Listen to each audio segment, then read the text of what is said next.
मुझ दास का एक ही प्रयत्न है कि जनता आज शिक्षित है, श्रद्धालु सब अक्षर ज्ञान युक्त है, हमारे सदग्रंथ हमारे पास उपलब्ध हैं और हम आसानी से निर्णय कर सकते हैं कि कौन सी साधना किस महापुरुष ने की जिससे उसका मोक्ष हुआ। ये दास आपके रूबरू करेगा, आप बहुत आसानी से समझ जाओगे। सबसे बड़ी समस्या हमारे सामने ये आई हुई है कि हम ये निर्णय नहीं कर पा रहे हैं कि कौन सी भक्ति सही है और कौन भगवान है। ये निर्णय हुआ और मोक्ष, क्योंकि फिर तो वो क्रियाएं जो दास बताएगा, सदग्रंथों में प्रमाण दिखाएगा और जिन महापुरुषों ने साधना की उनके वो अमृत वचन दिखाएगा, तो आपको आसानी से प्रमाणित हो जाएगा, विश्वास हो जाएगा। फिर तो भक्ति करनी ही करनी शेष है और वो इतनी आसान है। नाम उठत नाम बैठत नाम सोवत जागवे, नाम खाते नाम पीते नाम सेती लागवे। काम करते करते उस नाम का जाप करना है। कौन से नाम का जाप करना? सतनाम का जाप करना। जो भी कंप्लीट कोर्स आपको दिया जाता है उन सभी मंत्रों का जाप करना है। पुण्यात्माओं, दास बार बार कहता है कि जैसे पवित्र चारों वेद, पवित्र श्रीमद् भगवत गीता, ये दोनों एक ही है। पवित्र चारों वेदों का निष्कर्ष है श्रीमद् भगवत गीता। श्रीमद् भगवत गीता और वेद ये गॉड गिवन स्पिरिचुअल नॉलेज है, ये परमात्मा का दिया हुआ ज्ञान है। परम अक्षर ब्रह्म यानी कबीर साहिब जी ने, कबीर परमेश्वर जी ने, असंख्य ब्रह्मांडों के स्वामी ने ये चारों यानी पांचों वेद, एक सूक्ष्म वेद और है, पांचों वेद इस सरपुरुष अर्थात ज्योति निरंजन के अंतःकरण में फैक्स कर दिए थे। समय आने पर ये बाहर निकले, जैसे गर्भवती मादा से बच्चा अपने आप समय आने पर बाहर आता है, ऐसी व्यवस्था से परमात्मा ने ये सर्व वेद, पूरा ज्ञान, अध्यात्म ज्ञान और संसारिक ज्ञान, कैसे रहना चाहिए, किन क्रियाओं को करना चाहिए, कौन सी ना करनी चाहिए, ये सब ज्ञान दिया था। परमात्मा कौन है, उसकी साधना कौन सी है, तुम जहाँ रह रहे हो उस वो परमात्मा किस स्तर का है, वो तुम्हें कितना लाभ दे सकता है, वो कितनी हानि कर सकता है, ये सब ज्ञान दिया था। इस ज्योति निरंजन ने जब इन वेदों को पढ़ा तो इसको चिंता बन गई कि उसके अंदर पूर्ण परमात्मा की जानकारी है और उसके पाने का कंप्लीट ट्रीटमेंट, कंप्लीट यानी पूर्ण रूप से विधि है। उसने क्या किया, जो परमात्मा के पाने की विधि थी, वो मंत्र थे,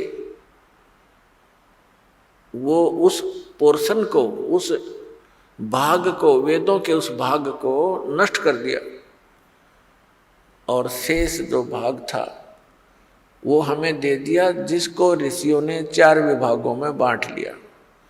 उसका नाम रखा ऋग्वेद, यजुर्वेद, सामवेद और अथर्ववेद। उस 5वें वेद के बिना हमारा मोक्ष नहीं। इन वेदों में वर्णित विधि से, 4 वेदों में वर्णित विधि से, श्रीमद् भगवत गीता में वर्णित विधि से केवल ब्रह्म तक की प्राप्ति होती है, ब्रह्मलोक तक जाया जाता है। यहाँ की ये अंतिम उपलब्धि है। गीता जी अध्याय नंबर 8 के श्लोक नंबर 16 में लिखा है कि ब्रह्मलोक पर्यंत ब्रह्मलोक में तक जितने भी लोक हैं वहाँ गए हुए प्राणी पुनर्वर्ती में हैं, वहाँ गए हुए भी फिर लौटकर पृथ्वी पर आते हैं। और जब तक ये आना जाना है तो मोक्ष नहीं, तो शांति नहीं, परम शांति नहीं हो सकती। अब जैसे ये चारों वेद इस ब्रह्म ने, सरपुरुष ने अपने पुत्र ब्रह्मा को दिए। ब्रह्मा जी ने इनको जैसा जाना समझा उसी का ज्ञान आगे अपने वंशजों को, अपने पुत्र प्रपौत्रों को दिया। और उस ज्ञान को ही आपस में विचार विमर्श करके इन ऋषि महर्षि ब्राह्मणों ने आगे फिर अपने अनुभव की पुस्तकें बना दी, जिनको वेदों के अन्य भाग बोले जाते, उपनिषद कहे जाते। तो जो वेदों के अन्य जो भाग हैं वो ऋषियों के अपने बनाए हुए अपना अनुभव है, उपनिषद है वो उनका अनुभव है। यदि वो वेदों से और पांचवें वेद से मेल नहीं खाता है तो व्यर्थ है। श्रीमद् भगवत गीता का ज्ञान इसी सरपुरुष ब्रह्म ने दिया और इसने श्रीमद् भगवत गीता के अंदर कुछ अपने सतर की अटकल अवश्य लगाई है, जोड़ी है, युद्ध करवाने के लिए और जीव को भरमाने के लिए। लेकिन हमने उसका निर्णय सूक्ष्म वेद से करना है। हमारे पास एक ऐसा पैमाना है, ऐसा एक हमारे पास एक तराजू है जिसमें हम प्रत्येक ग्रंथ को तौल सकते हैं, उसको पहचान सकते हैं, परख सकते हैं। हमारे पास एक ऐसा ग्रंथ है जिसको सूक्ष्म वेद कहते हैं। श्रीमद् भगवत गीता अध्याय नंबर 4 के श्लोक नंबर 32 में उसी सूक्ष्म वेद की जानकारी दी गई है कि वो परमात्मा अपने मुख कमल से उस विस्तार पूर्वक अध्यात्म यज्ञों यानी धार्मिक अनुष्ठानों की जानकारी देते हैं और उसको तत्व ज्ञान कहते हैं। फिर गीता ज्ञानदाता कहता है गीता अध्याय नंबर 4 के श्लोक 34 में कि उस तत्व ज्ञान को जो परमात्मा अपने मुख कमल से आकर स्वयं बोलता है, ज्ञान देता है, उस तत्व ज्ञान को तू तत्वदर्शी संतों के पास जाकर समझ। उनको दंडवत प्रणाम करने से, कपट छोड़कर उनकी सेवा करने से वो तत्वदर्शी संत ज्ञानी महात्मा आपको उस तत्व ज्ञान का उपदेश करेंगे।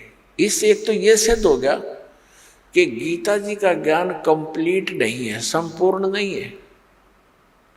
गीता ज्ञान दाता ने ये ऑप्शन छोड़ दिया, एक प्रावधान छोड़ दिया कि उससे मैं परिचित नहीं हूं।